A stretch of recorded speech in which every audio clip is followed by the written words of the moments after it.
आगरा में घूमने लायक 11 जगहें हैं। यहाँ आकर आप अपने परिवार और दोस्तों के साथ यहाँ का आनंद ले सकते हैं।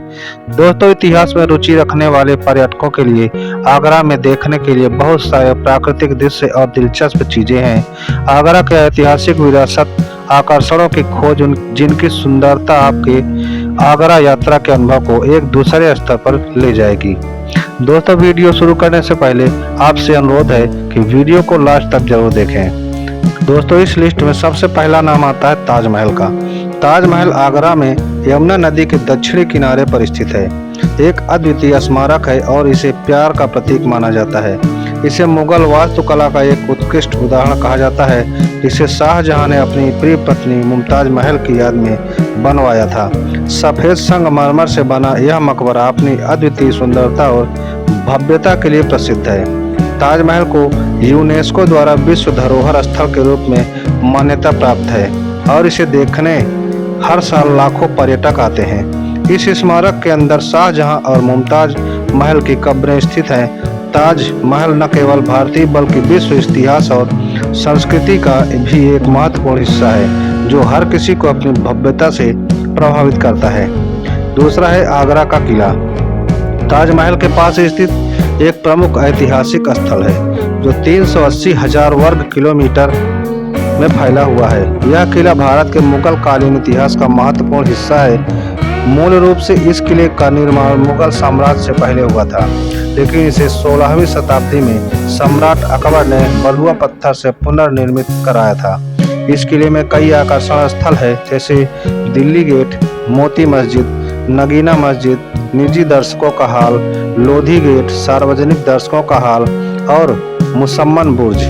आगरा का किला न केवल स्थापत्य कला का अद्भुत नमूना है, बल्कि यह भारतीय इतिहास के समृद्ध सांस्कृतिक धरोहर का भी प्रतीक माना जाता है। तीसरा है फतेहपुर सीकरी। आगरा से लगभग 40 किलोमीटर की दूरी पर स्थित मुगल सम्राट अकबर द्वारा 1571 ईस्वी में स्थापित एक ऐतिहासिक शहर है। यह शहर पूरी तरह से लाल बलुआ पत्थर से निर्मित है और 1500 वर्षों तक अकबर के साम्राज्य की राजधानी रहा।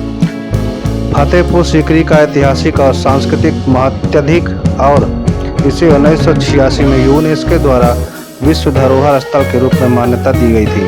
यहाँ के प्रमुख स्मारकों में जामा मस्जिद, जोधाबाई का महल, बुलंद दरवाजा, जो विश्व भर में सबसे ऊंचे दरवाजे में से एक है, और सूफी संत सलीम चिश्ती का मकबरा भी शामिल है। फतेहपुर सीकरी तक पहुंचने के लिए आप आगरा फोर्ट रेलवे स्टेशन से ट्रेन या गाड़ी से जा सकते हैं। इसके अलावा आगरा के ईदगाह पर बस स्टैंड से हर घंटे सार्वजनिक बसों की सुविधा भी उपलब्ध रहती है। दोस्तों, चौथा है अकबर का मकबरा। 119 एकड़ के विशाल क्षेत्र में फैला हुआ है यह मकबरा और इसका निर्माण स्वयं सम्राट अकबर ने अपने जीवन काल में शुरू कराया था। यह मकबरा आगरा के उपनगरीय क्षेत्र में मथुरा रोड NH2 पर स्थित है, जो शहर के केंद्र से लगभग 8 किलोमीटर पश्चिम में है। यह मकबरा अपने उत्कृष्ट वास्तुकला और डिजाइन के लिए जाना जाता है। बलुआ पत्थर से बनी इसकी संरचना में ज्यामितीय पैटर्न 4 स्तरीय पिरामिड की तरह डिजाइन किया गया था। संगमरमर का मंडप, सफेद मीनारे और पैनलों पर जड़ाई का अद्भुत काम शामिल है। मकबरे के चारों ओर एक खूबसूरत बगीचा है, जो इसकी भव्यता को और बढ़ाता है। अकबर का मकबरा भारतीय मुगल कालीन स्थापत्य कला का एक अद्वितीय नमूना है, जिसे देखने के लिए दुनिया भर से पर्यटक आते रहते हैं। पांचवा है मरियम उज जमानी बेगम, जो मुगल सम्राट अकबर की पत्नी और जहांगीर की माती का अंतिम विश्राम स्थल। मरियम का मकबरा सिकंदरा से लगभग 1 किलोमीटर उत्तर में स्थित है। यह मकबरा अपने साधारण स्वरूप के बावजूद ऐतिहासिक और सांस्कृतिक महत्व रखता है। बलुआ पत्थर से बनी इस संरचना की बाहरी दीवारों पर सुंदर नक्काशी की गई है, जो इसे एक अनोखी पहचान देती है। मरियम के मकबरे की वास्तुकला में इस्लामी और हिंदू शैलियों के तत्वों का अनूठा मिश्रण है, जो अकबर और जहांगीर के शासनकाल के दौरान लोकप्रिय थे। मकबरे के अंदर मरियम की कब्र सतह के नीचे स्थित है और क्रॉसिंग गलियारों से इसे विभाजित किया गया है, जो पारंपरिक मुगल मकबरों की विशेषता है। इस स्थान पर जाने से अकबर काल के समृद्ध सांस्कृतिक और वास्तुकला संबंधी दृष्टिकोण को करीब से समझा जा सकता है। छठवां है मेहताब बाग। आगरा के सबसे सुंदर और दर्शनीय स्थलों में से एक है जो ताजमहल के उत्तर में स्थित है। यह बाग यमुना नदी के किनारे पर स्थित है और यहाँ से ताजमहल और आगरा किले का दो दृश्य देखा जा सकता है। कहा जाता है कि यह बाग मुगल सम्राट बाबर द्वारा बनाए गए 11 आनंद उद्यानों में से आखिरी था।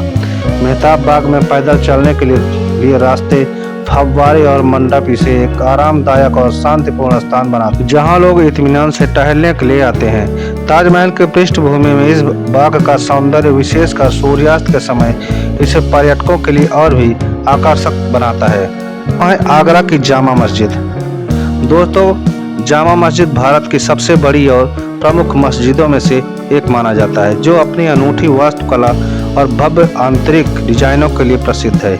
यह मस्जिद आगरा किले के ठीक सामने स्थित है और आगरा के लोकप्रिय पर्यटक स्थलों में से एक माना जाता है। जामा मस्जिद का निर्माण मुगल सम्राट शाहजहां ने अपनी प्रिय बेटी जहां आरा बेगम के सम्मान में करवाया था। इसका लाल बलुआ पत्थर से बना स्थापत्य उत्कृष्ट है, जिसमें इस्लामी कला और वास्तुकला के कई अद्भुत तत्व शामिल हैं। मस्जिद के गुंबद, मेहराब और जटिल नक्काशी पर्यटकों को आश्चर्यचकित कर देते हैं। यह मस्जिद धार्मिक और ऐतिहासिक दृष्टि से भी महत्वपूर्ण है और आगरा आने वाले पर्यटकों के लिए एक प्रमुख आकर्षण स्थल है। 8वें नंबर पर आता है अंगूरी बाग, जिसे अंगूरों का बगीचा भी कहा जाता है। आगरा के सबसे खूबसूरत और लोकप्रिय पर्यटन स्थलों में से एक माना जाता है। यह ऐतिहासिक बाग मुगल युग की भव्यता और आकर्षक वास्तुकला का प्रतीक है। अंगूरी बाग दक्षिण, उत्तर और पश्चिम में लाल बलुआ पत्थर की संरचनाओं से घिरा हुआ है, जबकि इसके पूर्व में खास महल स्थित है जो इसकी सुंदरता को और भी मनमोहक बनाता है। मुगल काल में यह बाग शाही महिलाओं के लिए आराम करने और सैर करने की जगह हुआ करता था।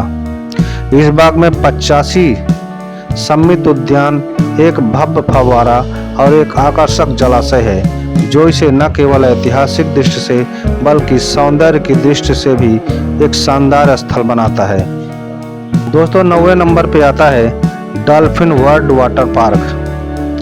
डॉल्फिन वर्ल्ड वाटर पार्क, जो 2002 में खोला गया था, आगरा के सबसे मजेदार और रोमांचक पर्यटन स्थलों में से एक है।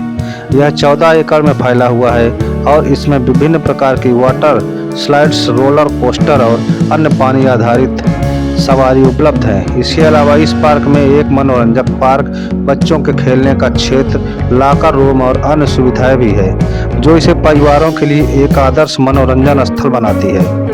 यह थीम पार्क बच्चों और वयस्कों दोनों के लिए स्विमिंग पूल, मजेदार खेल और रोमांचक सवारी प्रदान करता है, जो हर उम्र के लोगों के लिए आकर्षण का केंद्र है। पार्क का समय सुबह 11:30 बजे से शाम 6 बजे तक है। डॉल्फिन वाटर पार्क NH2 के पास स्थित है और कार द्वारा आसानी से पहुंचा जा सकता है, जिससे यह पर्यटकों के लिए एक सुविधाजनक स्थान बन जाता है।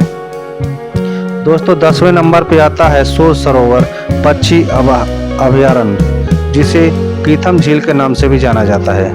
आगरा से 20 किलोमीटर की दूरी पर दिल्ली आगरा राजमार्ग NH2 पर स्थित है। 7.97 वर्ग किलोमीटर के क्षेत्र में फैला यह अभयारण्य विभिन्न प्रकार की पक्षी प्रजातियों का घर है। इसे 1991 में राष्ट्रीय पक्षी अभयारण्य के रूप में घोषित किया गया था। सूर सरोवर की प्रमुख आकर्षण कीथम झील है, जो परिवार और दोस्तों के साथ आराम करने के लिए एक आदर्श स्थान है। हर साल 106 से अधिक प्रकार के पक्षी यहाँ प्रवास करते हैं, जिनमें little grebes, common teal, purple heron, cattle egret, darter और पिंटेल जैसी प्रजातियां शामिल है। यह अभयारण्य कार द्वारा आसानी से पहुंचा जा सकता है, क्योंकि यह NH2 से कुछ ही दूरी पर स्थित है और प्रकृति प्रेमियों के लिए एक बेहतरीन पर्यटन स्थल है। दोस्तों, 11वें नंबर पर आता है राजा जसवंत सिंह की छतरी। धनुषाकार स्तंभों के साथ एक चंदवा की तरह निर्मित और यह आगरा एक महत्वपूर्ण ऐतिहासिक स्थल है। यह माना जाता है कि यह मुगल साम्राज्य के दौरान बना एकमात्र हिंदू स्मारक है, जिसका निर्माण 1664 और 1658 ईस्वी में किया गया था। यह छतरी राजस्थान के बूंदी राजकुमारी रानी हाड़ा की स्मृति में बनाई गई थी, जिनका विवाह राजा अमर सिंह राठौर से हुआ था। छतरी की वास्तुकला में हिंदू और मुगल स्थापत्य शैली का आकर्षण है और संयोजन देखने को मिलता है, जिसमें जाली या पत्थर की जाली का विशेष कार्य शामिल है। यह स्मारक न केवल ऐतिहासिक महत्व रखता है, बल्कि इसकी सुंदरता और शिल्प कौशल भी दर्शकों को मंत्रमुग्ध कर देता है। राजा जसवंत सिंह की छतरी आगरा में कला और इतिहास के प्रेमियों के लिए अवश्य देखी जाने वाली जगह है। दोस्तों, इस वीडियो में आपको कौन सी जगह अच्छी लगती है, मुझे कमेंट करके जरूर बताएं और अगर चैनल पर पहली बार आए हैं तो चैनल को भी सब्सक्राइब कर लीजिए।